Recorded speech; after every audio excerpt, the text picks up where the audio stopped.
Thank you very much, Mr. Familiar. And I would like to just say that we have had a lot of food for thought from both presentations, and I trust that you will hold your questions for the Q&A session that will come up later on. But I now invite Galina to come forward and the panelists to make their way to the stage for the next segment, which is the panel discussion.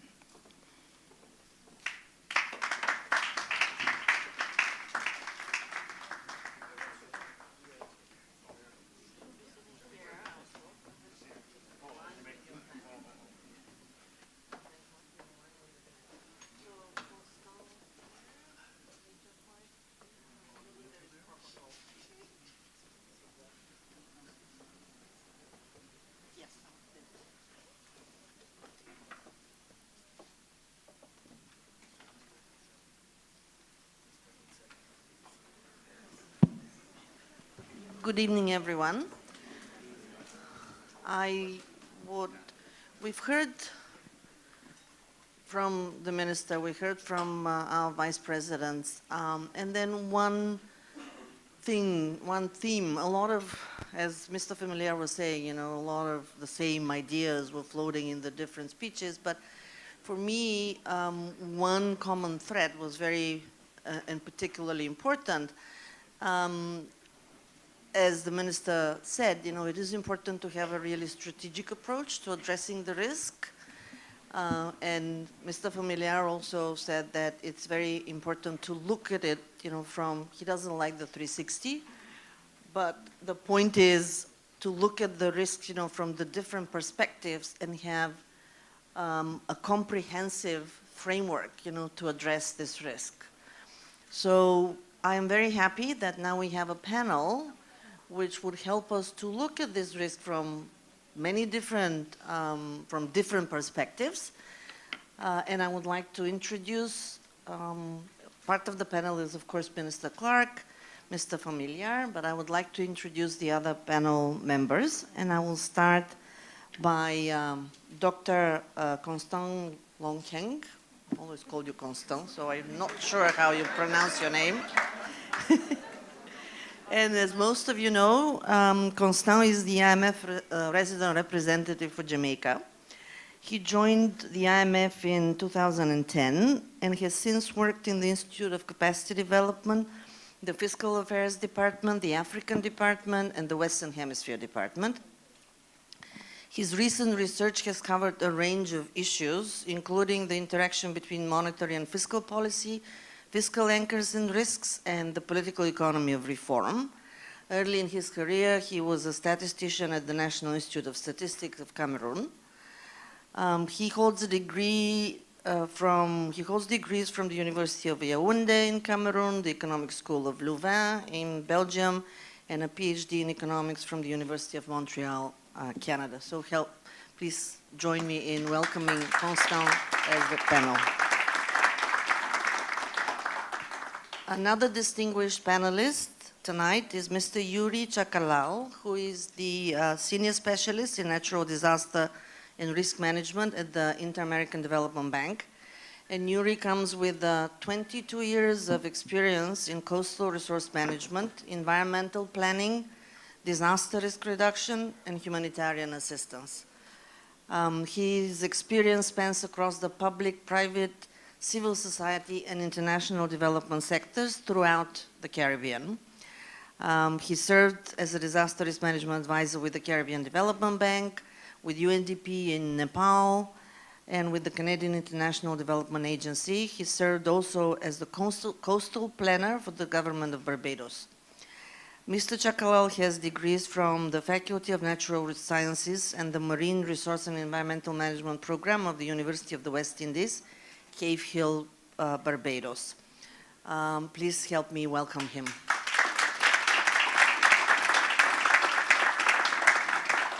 And to my immediate left, we have Major Clive Davis. I think that he doesn't need a lot of introduction, but I will go ahead with the introduction. He has been the Director General of OPEM, Jamaica, since February 2015. where he leads the disaster risk management agenda for Jamaica. In this role, Major Davis serves as the coordinating focal point for the activities of private and public actors in disaster risk reduction and is the chief advisor to the Government of Jamaica on matters of risk management and risk management. Major Clive Davis is a former member of the Jamaica Defense Force, where he served for almost 2 decades. He received military training at the Royal Canadian School of Infantry Combat Training Center in Cagetown, Canada, and the School of Infantry, Warminster, the UK.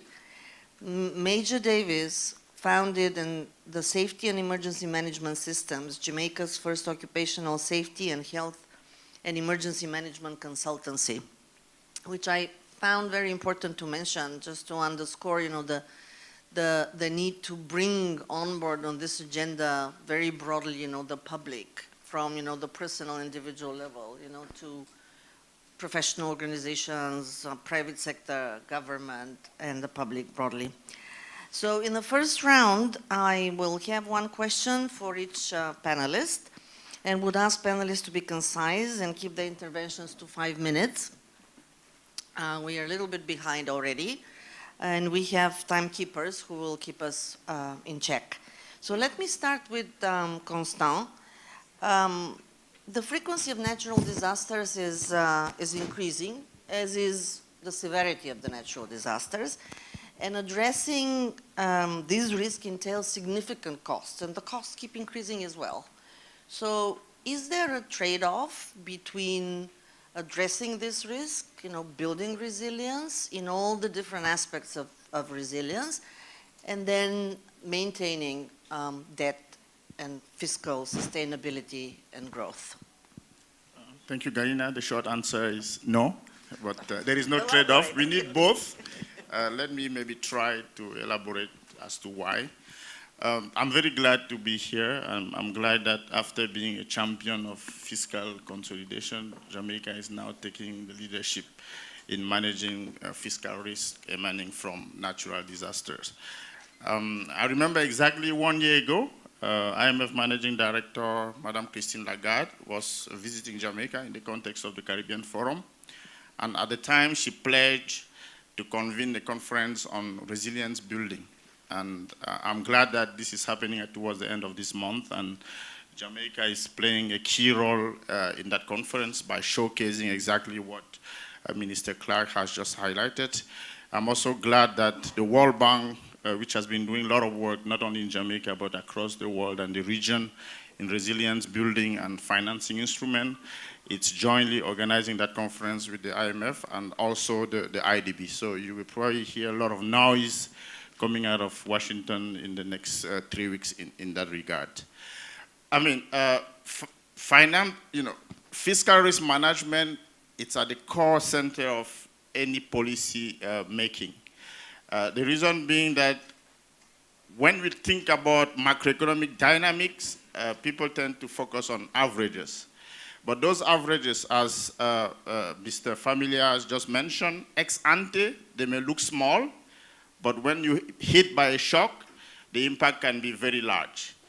And in real life, we don't think about averages. Think about your car insurance. You're doing sure for your car, not because you will not be able, ex ante, you can be a good driver, but ex post, someone may hit you down the road, or you may find yourself in an unfortunate situation. So country do need to plan against risks, because also, as Minister Clarke mentioned, when you are hit by those risks, by those shocks, is the time when you need your resource the most, and that's when you don't have those resources. So it's a critical pillar of any policy making. And I would even say that Jamaica started fiscal risk management since 2013, because one way to edge yourself against risk is to work down your debt arithmetics. Because when you're hit by a shock, if your debt to GDP is 60% if your debt is 60% of GDP, it's a whole different ball game than if your debt is 100% of GDP. So to me, to my mind, debt reduction in and of itself, it's part of the fiscal risk management. And I'm glad that Jamaica has set an example in that regard. Having debt going down from 147% of GDP to going below 100% at the end of this fiscal year, it's clearly amazing, and it's part of that fiscal risk management effort. And we see that across the board, how much Jamaica is able to borrow at which rate, 100 basis points below average emerging market, meaning that when Jamaica needs resources, they could be tapped at a lower cost. But obviously, when you are faced by a big shock, this may put a threat to your debt sustainability, and I think that's where your credibility also play a big role. So by entrenching macroeconomic stability and fiscal discipline, Jamaica has already embarked on fiscal risk management. So this is not new territory to Jamaica, but at the same time, entrenching that reality, as Minister Clarke, under the leadership of Minister Clarke, is clearly key going forward.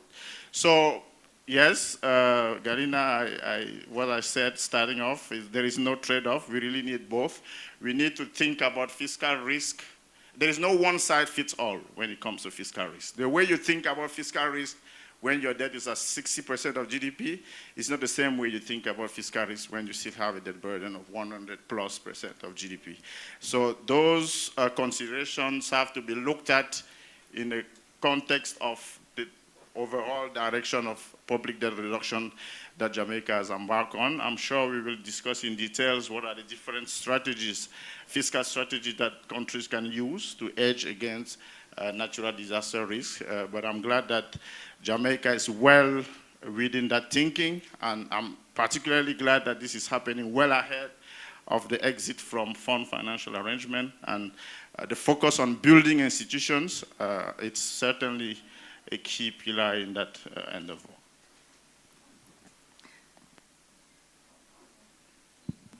Thank you very much. Now I'll turn to Mr. Chakalall. Yuri, the IDB is helping the Caribbean countries in addressing risk of disasters. You know, what is concretely the support that you're providing to Jamaica in terms of addressing those risks and those issues? Well, thank you, Galina, and thanks for the invitation.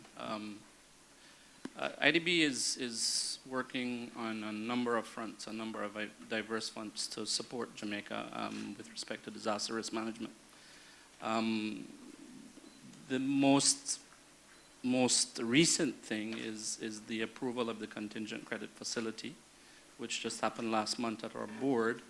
And this is effectively a line of finance that's determined ex ante, a financial raincoat, if you will, which allows the country to have access, should it need it, for emergency, the emergency finance required for responding to a disaster event or undertaking emergency rehabilitation. Part of the, so this product actually fits quite nicely under the policy that we heard about from Dr. Clarke, and I think it's really fantastic. I mean, Jamaica should be congratulated for putting that thinking and that framework into place, and the World Bank for assisting it in that direction. I mean, we are happy to contribute with the contingent credit facility as one instrument. But in addition to that, part of the construct of the contingent credit facility by the IDB is that the country must maintain a comprehensive disaster risk management program where it sets its own goals for risk governance, emergency preparedness and response, risk reduction, risk transfer, recovery planning, and the bank extends this facility on that condition. So annexed to the contingent credit facility is the fact that the country is committing to also undertaking its own resilience programming and identifying its own targets in terms of these facets of disaster risk management. Thank you very much. I mean, basically what you're underscoring is the importance of having a national policy, national program, and as was mentioned already by, by Mr. Familiar, it's important that the country is taking the lead on those things, and then the development partners come and support those efforts. But the leadership of the government and the existence of a comprehensive strategy and a program is very important. And in that sense, Jamaica is one of the leaders in the Caribbean. Absolutely. In fact, just to build on what Mr. Familiar said, particularly on the foundation of risk assessment, this is one of the things that we're working with Jamaica on. We have done in 2014 a probabilistic risk assessment, which looks at the probable occurrence of hazards of different magnitudes and the likely economic losses at different, for different sectors. And what we're doing is trying to redo some of that work, update some of that work now in 2018, 2019, bringing in climate change. And what we're seeing preliminarily is that the asset exposure, both public and private assets back in 2014, around 19 billion, and around now in 2018, 2019, and a significant change around 35 billion in terms of asset exposure. So what we would like to encourage and promote is really more of the utilization of the risk assessment in the investment planning and day-to-day decision making. It's a very good instrument for doing that. And I think the World Bank has done some similar work, and the numbers between IDB and World Bank in terms of total asset exposure for Jamaica isn't that far off. We're in the same ballpark. Thank you. Major Davis, a dollar spent, they say that a dollar spent in resilience means less for reconstruction, later on, right? You are responsible for reconstruction, rebuilding, disaster response after the disaster happens. So would you say that by investing in resilience now we are taking away what we would need if disaster hits tomorrow? Okay, thank you so very much for the invitation. Very happy to be here. Let me just say though that the concepts are not mutually exclusive. In fact, they complement each other. It has been proven that investment in resilience is far, far more cost-effective than mounting that response and rehabilitation activity. So, in simple terms, what is resilience? Resilience speaks to our capacity to recover, our capacity to bounce back. And much of that speaks to that thing called mitigation. Mitigation in itself speaks to what it is, what is it that we can do to reduce the impact of a hazard on persons, what it is that we can do to prevent the hazard or to reduce the occurrence of the hazard. And in the disaster risk management world, we are convinced that the more we do upfront is the less we have to do on the back end. In fact, High Commissioner, right, where I studied in Canada, we were taught in the military that the more you sweat in peace is the less you bleed in war. And so let me give you an example here. The Mandela Highway is being renovated, and I know it's been a challenge for a lot of us. But when you look at what is being done on the Mandela Highway, the aim and what it is that we expect to get at the end of the day you will realize that this is resilience up front. We're putting mitigation measures in place. You know, hitherto, you would have a rainfall event, and persons cannot move out of the city, persons cannot come into the city. What if we had a major impact in Portmore? How would those persons be able to evacuate and move into Kingston? What if we had an impact outside of the city? How would we move goods and products from our major port, airport, and seaport out? What we have done is put provisions in place to deal with those issues long before they become a challenge for us. There's a major project that is now being funded by, yes, one of our development partners, right, which speaks to sea defenses. Studies are being done in coastal towns where we're looking at the vulnerability. And when we look at those vulnerabilities, then we're able to put in place measures to mitigate. Those measures might be hard, seawalls. They might be soft, mangrove. The reality of that situation, though, is that here we have a coastline that will be protected. We have a beach that will be protected. Private and public property, which will be protected. And most importantly, lives and livelihoods. That is what we would like to see more of, Minister. We have some overseas examples, ladies and gentlemen.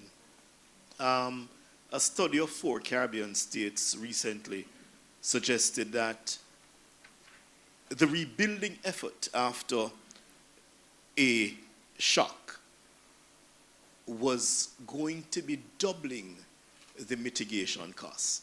But let me go further afield. In Mozambique, there was an impact. And it was found that a flood impact.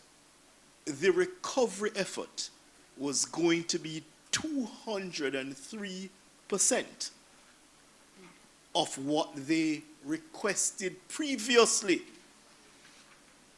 in mitigation. And so, yes, it is said that cost benefits, about every dollar you invest, you save about $4 to $7. And I believe it. Ladies and gentlemen, it's important that we put the effort up front. It is very important that we put mitigation, that we put resilience up front, so that you can work me out of a job. Thank you. Thank you very, very much. Oops. It's okay. Yeah.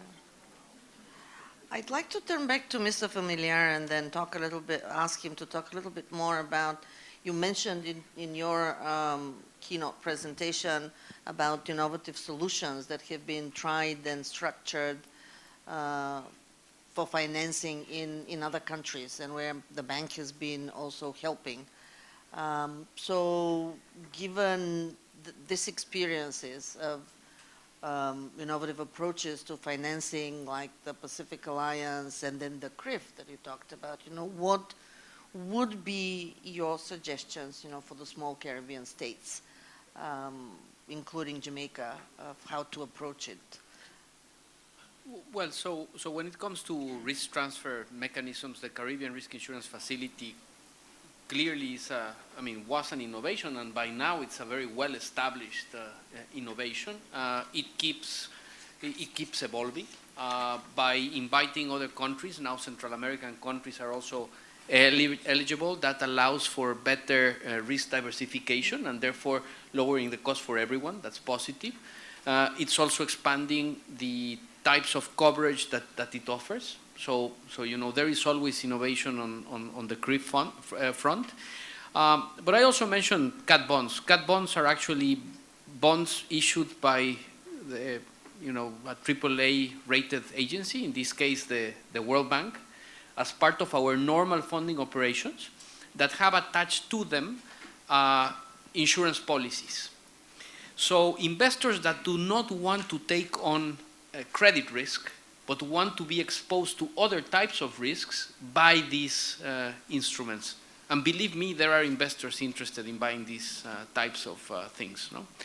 So the market is not an extremely deep market. It's not something too common, but Mexico has been successful in issuing cat bonds. In fact, one of the 2 earthquakes that took place last year triggered a cat bond that had just been issued a few months before, and there was payment. The way the insurance policy works is parametric, just like the CRIF. And last year there was a major innovation because we, together with the Pacific Alliance countries, issued the very first multi-country cat bond in history. And again, by going together, the 4 countries saved money, both on issuance cost and also on premium, because the risks were not correlated. Now, look, since Minister Clarke is, asking us to keep moving the frontier forward, I mean, we all wake up in the middle of the night thinking of what else can we do, no? And some of the things that we're exploring now is how about, bonds that when issued have a clause that gives a certain holiday to the debtor in case a disaster hits, no? And this holiday could be covered through insurance. It would be something similar to a cat bond, or maybe it could be, a restructuring clause. So these are some of the things that we are thinking about. And then, just yesterday, before taking a plane to start my trip over here, we were discussing, and why not do something like this for multilateral financing as well, right? I mean, after all, we are doing it for refugees. We have the Global Concessional Financing Facility, which is a fund created by donors to improve the terms of financing for countries which are receiving refugees. You could do something similar to support countries when they face disasters, no? Soften the terms of finance by multilaterals or bilaterals in case a disaster hits. So I do think that there is a lot of room for innovative thinking in this field. Thank you very much.